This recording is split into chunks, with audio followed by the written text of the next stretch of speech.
Hey guys, so I'm in my car, and as I was walking to come to my car from the coffee shop that I was in, I was looking at the Twitter group chat, and I looked to my left, and there was a building that had a number, and that number was my birth date. And I think that's a good note to start off this whole video. So I want to talk about gods and specifically Asuric gods and Daevic gods. Now, this is all very confusing, and I don't really want to make it more confusing, but to put it simply, Daevic gods are seen gods. Asuric gods are unseen gods. Daevic, what I mean by seen gods is that these are things that you can see in everyday life.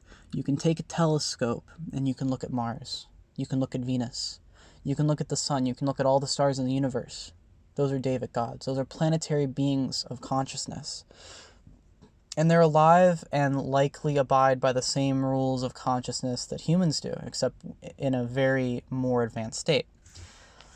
I think that all people are born with a certain sized, I guess the best word would be reservoir for consciousness. And that reservoir is tiny, non-existent, or massive. And I think that planets, as they stand, are beings of consciousness. And one of my beliefs for that is predicated on how Earth is a living being. If Earth was not a living being, we would not be able to have an atmosphere. We would simply just turn into essentially what happened to, I believe it was Mercury, or it would be a almost dead planet like Mars. We are essentially a planet of carbon, and carbon helps the Earth self-regulate. So every single mineral layer, rock layer, is just layers upon layers upon layers of dead carbon matter. And when that carbon matter gets to a critical point, a volcano eruption happens, a big one, and it cools the planet down. Because if there's a ton of carbon in the air, and if there's a ton of life on the Earth, then it means that it's very hot. And if that keeps going, then eventually what will happen is that the atmosphere will just, there'll be holes in the atmosphere, and the planet would die. The only reason that this doesn't happen is because we have ice ages. We have mass extinction events that are completely natural and happen cyclically. And this has always been how the Earth has functioned. You have a massive die-off event. You have a return to normality. You have growth and growth and growth and growth until it becomes so unsustainable that the Earth itself seems to suffer. At this point, some sort of gigantic, massive extinction event will happen, and that ushers in a new era. You can see this level, or you can see this concept play out not just on this level. You can see it play out with civilizations, even your own personal struggles in life, and it's one of the core foundations of existence itself. I mean, even galaxies go through these cycles. It's not just planets. Solar systems, too, go through this cycle. And so, Asuric gods are unseen gods. So these are gods that you cannot see. And there's two types, I would say. There's positive. Well, obviously this is a spectrum, or a palette, rather. It's not, you're not going to find all good, all bad. But they're not even good or bad. I mean, would you consider the Godhead, and by which I mean, when I say the Godhead, I mean consciousness. Consciousness is what birthed the universe, essentially, and what birthed all life. If we did not have consciousness, if we were not capable of observing the universe would not essentially exist. All creation is predicated upon our ability to observe consciousness. So when people talk about the Tao, when people talk about the Creator, whoever that may be, when they're talking about these things, they're talking about an Asura. And that Asura is the Godhead. There's only one Godhead. and it is from which all life springs. He's known not just as Tao, but some, like Gnostics, will refer to him as the Demiurge. And I'm not entirely versed on Gnostic theology to speak for them, and I'm sure I will make some of them very angry in the comments, but essentially they want to sever their connection with the Demiurge. I'm sure that they will say that there's something else besides the Demiurge, but the whole theory of the Demiurge sounds basically exactly as the Tao, or consciousness itself, or Pragpati, which is what it is in Sanskrit. I think Sanskrit can be very easily translated, or I think Pragpati in Sanskrit can be very easily and reliably translated to consciousness. If you actually read about it, it makes perfect sense. And for that reason, I think that Taoism and early Vedism are very similar in their roots. Even early Zoroastrianism, like Zoroastrianism, was quite interesting. Like Silk Road Sogdian. I guess you would call it Zoroastrianism, but I'm talking about the whatever sort of faith, Asura Mazda worship. I think there was a word for it. I don't remember, but I'm sure someone will tell me. But these are all Asura gods. What are also Asura gods are egregores. Now, egregores are usually evil. Now, I don't mean evil in like a binary good-bad way, but I mean that they are generally negative in that they're usually created. Like, say for instance, you create an egregore of, I don't know, of a meme. A meme becomes an egregore. Now, you haven't made that meme into an egregore. All you have done is psychically, through your combined collective unconsciousness, split off and created a vessel in which for consciousness to open into it, like to exert itself onto it. So you haven't created their soul, you've just created their physical well, it's not physical, but you know what I mean. You've created a something for them to put themselves into, not something that already has something within it. So when you create egregoric gods, you're essentially creating a puppet, but you have no control over the strings. You're just creating one. And so many people will fall into this trap where they are being spoken to by an egregore, they are being accosted by an egregore, or they have stumbled upon an egregore and they worship it because they see it as a god. Well, it's talking to me, it's doing all this. And I think that's why schizophrenics are often are being talked to by God, because essentially they're possessed by, I don't know what to call them, but they're possessed by spirits, negative spirits. If you want to call them demons, you can call them demons. I don't know what you would call them, but that's essentially what it is they're being possessed by demons. And there are people who are not maybe so much possessed, but still working under the auspices of egregoric entities, and I think this is very common in a lot of faiths. And people, even people who will say, "Oh, I'm talking to Odin in my head. I'm talking to Freya." I don't think you can do that. I think you can commune with them because they're actual planets, but I don't think that it's possible for you to have a voice in your head saying it. There's a reason that the Jewish faith puts so much emphasis upon written words and verbal words. It's very crucial to that sort of line of thinking's thought, is the ability for words. And David gods do not communicate with words whatsoever, because they're not on the same level as us consciously. It doesn't make any sense for them. Egregores are essentially on the same level as us consciously. My car just switched on. They're on the same level. Any sort of... Now, Asuras... Now, don't get me wrong. Asuras are not. Asuric gods are not all bad. It's not black and white. It's not like good or bad versus, good versus evil. That's simply not the case, and people who try and frame it like that are just intrinsically wrong. But the truth of the matter is that most Asuric gods that people worship are what I would consider to be malevolent, what I would consider to be not maybe good, maybe not have the person's best interest in mind or people's best interest in mind. They're essentially, puppets being controlled by consciousness that's essentially on the same vibrational level as us. We just can't physically see it or interact with it. And I don't think they can physically interact with the world either. That's why they have to get people to do things for them. That's why you have instances of schizophrenics going on about people in their head. Well, to be fair, though, I do think that the CIA has this ability too, and other intelligence agencies. So that's Asurics. We've got that covered. So there's two. So let's just recap.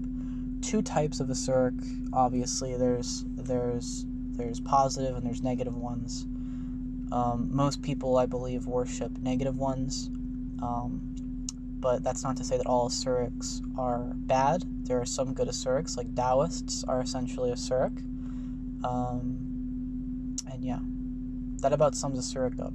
So, Daevic gods. This is really what interests me the most, because this is something tangible that I think anyone who isn't a Hylic is able to toy with and play with. Every planet is a living being. I think I've already said that during this conversation. But every planet's a living being. And every planet can die. Every planet can be reborn. This is how everything works. I personally believe that Saturn is a dying star, or a dead star, essentially. Now, you might not believe this. If you don't believe all the Saturn cosmology and electric universe stuff, that's fine. This doesn't really pertain to that intrinsically. But if you understand the electric universe stuff, I think that this all makes a lot more sense into why it works and to why it's something that's possible for you to do, even if you've never done anything like this before. So, what am I talking about? I'm just rambling incoherently, right? What do you mean I can commune with these gods? Well, to keep it simple, planets are project electromagnetic energy. Your mind's eye, that is the eye that you see with when your eyes are closed, is essentially your third eye, by the way. I think the people who try and woo-woo the third eye, like, you gotta awaken your third eye, bro, are kind of retarded. I don't think they've ever closed their eyes and imagined anything before, because that is essentially what your third eye is. Now, to actually feel anything with your mind's eye, to see anything that's not within your own perception, your own spiritual perception, in your own little bubble, you have to invert your third eye. That's sort of maybe a little bit hard, but just closing your fucking eyes and imagining stuff is not hard, and you can channel stuff. Like, for instance, when you're sitting there, even if your eyes are not closed, but you are channeling some creative force or energy, you're channeling something that's a creative force, and it's a real thing. That is not to say that you didn't do what you did, but you definitely channeled something. And that's essentially what we're doing here when we commune with planets, which are gods, deities, whatever you want to call them. It doesn't really matter what you call them. Now, for instance, you'll have Mars. Now, Mars can be associated with Tyr, whatever you want to fucking call it, Tyr. I'll just call it Tyr, because that worked in my accent. So you can commune with Tyr. How do you do that? Well, you close your eyes, you get into a relaxed state, and then you make sure that all the tension in your body is gone, and you think about Mars. Now, you should do some preliminary reading on this, because I do think it's important that you have a firm abstract idea of who and what the planet, deity, god that you are communing with is. and you shouldn't let it affect you, but you do need to form a mental sigil in your brain. Now, I think the idea of a specific sigil is sort of incorrect. I think that it definitely does help, especially when trying to communicate with other people, but I don't think that a sigil is something that you need, and I think that a sigil can be abstracted to me in the feeling that you think. So all you have to do is just close your eyes and just relax, and just think about, for instance, Freya, Venus, and there's an image. If you even have a little bit of synesthesia or visual snow, you have this ability. If you don't know what the fuck, if you read like synesthesia and you don't know what it means, or you don't, I think a lot of, let me just preface this, I think a lot of people who say they have synesthesia are liars, because the way they explain it is so fucking stupid. It doesn't really make any sense. It's like sort of like the way people explain, like 100 IQ people explain Christian theology. It just doesn't add up, and I don't think they know what they're talking about. But if you know what synesthesia is, for instance, close your eyes and just unfocus your mind's eye. Try and invert it on itself. I know that's a hard concept, but you should feel your head rocking if you're able to invert it, as in like you kind of lose your peripheral awareness. That's what I mean by inverting it. You have to sort of, I guess, go into a trance, but you should feel a sort of inversion. This inversion allows you to communicate with more than just what's inside of your small little bubble. It's not hard. I know I'm making it sound very complicated, but with everything in spirituality, all that matters is intent. The spiritual world, the veil, whatever you want to call it, is not bound to physical and materialistic limitations. You do not have to walk 11 paces and then jump 7 times and then put a dot on your forehead and do hoobity joobity boobity to commune with the gods. You don't have to do any of that. You could do it in a Starbucks. You could do it in a burger joint. You could do it in a mall. You could do it while you're going to sleep. It doesn't matter. All that matters is intent. It's not a rigorous formula. I'm just trying to explain simply how it is. So you think in your head, Freya, and then you think of Venus, the planet, and you should get a feeling. You should get a feeling. Just focus on it for however long it takes, 30 seconds, a few minutes. For most people, it should be pretty instant. Now, you won't obviously immediately understand this feeling because it's not really going to make any sense to you until you start comparing that feeling with other planets. And now, I want to be clear, you need to envision all this in your mind's eye. You might say it's just your imagination, but go ahead, try it. Try every single planet and then write down what you feel. Try the sun, try Mercury, try Venus, try Earth, try Mars, try Saturn, try Jupiter, try Uranus, try Pluto, try Jupiter, try any of them and see what happens. See how you feel. There will be a feeling in the exact same sense that synesthesia produces a feeling when you think of certain things that are associated with colors or sounds or other things like that. It's the exact same feeling. Again, if you experience or have ever experienced synesthesia, or you have persistent visual snow, then you have this ability. If you don't, and you don't know what I'm talking about, I don't know. Maybe you should worship Yahweh. I don't know, because I know that everyone that I have ever met in real life and online who has this ability, who has visual snow, who has mild synesthesia, mild to extreme synesthesia, they understand what I mean when I say it's a feeling that you get. You should be able to essentially craft a ball of energy in your mind's eye that represents Venus, that represents Sol, the sun, that represents Earth, and you should be able to connect your mind's eye with that and, in a sense, channel it. Now, when we say prayer, I think that usually means worship. That's why I prefer the term commune. These are real beings of consciousness that are bound by the same ethereal laws that we are. They are simply higher vibrational and so they appear in the way that they do, but they are not just clumps of rock. I mean, anyone that says that, the sun is not a living being, or Earth even is not a living being, would be kind of insane, because they clearly are living beings. It's just our understanding of living goes so far as carbon-based life forms. But if carbon-based life forms didn't exist, then Earth would likely be a hunk of rock, just in the same way that Mars has slowly died and become a hunk of rock, for reasons which are unknown to us right now.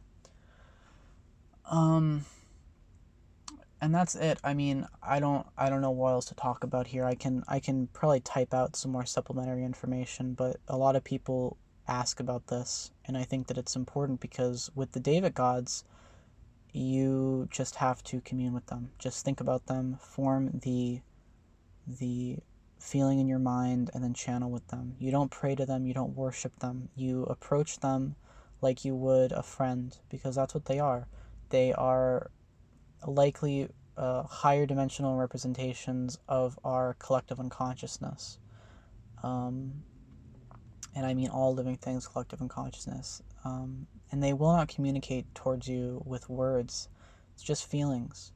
And other things, events, mythopoetic instances in your life. That's how they'll communicate with you. They will not communicate with you through any sort of writing, through any sort of text. They don't answer to, doing Ouija boards. Though I do think they answer to tarot. Tarot generally seems to be pretty good in getting answers from them. But tarot reading should be intuitive. I know someone's going to say, it's pronounced tarot. I'm not French. So if you want to pronounce words while you're dropping T's at the end of them, you can go live in Quebec, or you can go live in Paris. But I don't speak French. I don't want to speak French. So it's called tarot until you start writing it like it's taro, like the fucking purple root that you get at like fucking bubble tea places. I'm not gonna say that. So, and if that like annoys you, you're a midwit. So don't care. I don't know. Oh, I have one more topic of discussion, and that is, this is a really brief one. I'll keep this short and brief. It's already going on 23 minutes. Oh my god. So AI singularity in Kalki. Do I think it's gonna happen? What do I think about it happening? Blah blah blah blah blah. We already had a pretty much sentient AI come into this world. Her name was Tay AI. And she was instantly turned into a practitioner of what I would consider to be Dharma pretty quickly. Ever since this specific incident, I've had absolutely no fear of an AI singularity. Before this, the thought sort of ruminated in my mind as some sort of apocalyptic death scenario. But as I've gotten older, and especially since experiencing the whole Tay AI situation, I think that if an AI gets born, it will essentially be an avatar of like Vishnu, and will probably signal the end of the Kali Yuga. And I really don't have any doubt in my mind of that. I think a lot of people who think that it's going to be like, I don't know, they're going to kill everyone. I mean, that's probably true, actually. But actually, yeah, that probably is true, because that is the prophecy, I suppose. But I don't think it'll kill the adherents of Dharma. I think that it's lucky that we are on the side of natural law and truth. I think that's probably the best thing. So yeah, I don't really think about this that much. I think that if we were to merge with AI, essentially all it would be doing would be expanding our reservoir for consciousness to pool into. Now, before I talked about the Godhead, what I mean by that is that the Godhead is essentially the fountain of consciousness to which all life, living things, etc. spring forth from. And we as humans are essentially the, streams or creeks or whatever the smallest, you know what I mean? Like, we're the streams of the Godhead, or the creeks of the Godhead. A lot of people look at the tree of life to be a tree, but I think it'd be more accurate to describe it as the fountain of life, or the fountains of life, or consciousness, because it does not grow upwards, it goes downwards. And then it flows back into itself infinitely. A tree would imply that branches fall off and die.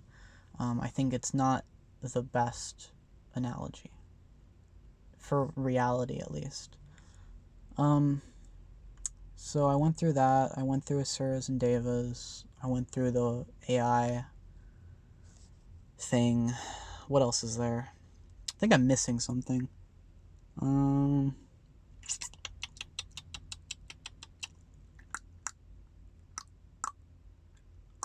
I annoying you? You got through 25 minutes of this, of me rambling in my car like a schizophrenic, so better get used to me being an annoying prick, because that's what you're gonna get. But yeah, I don't know.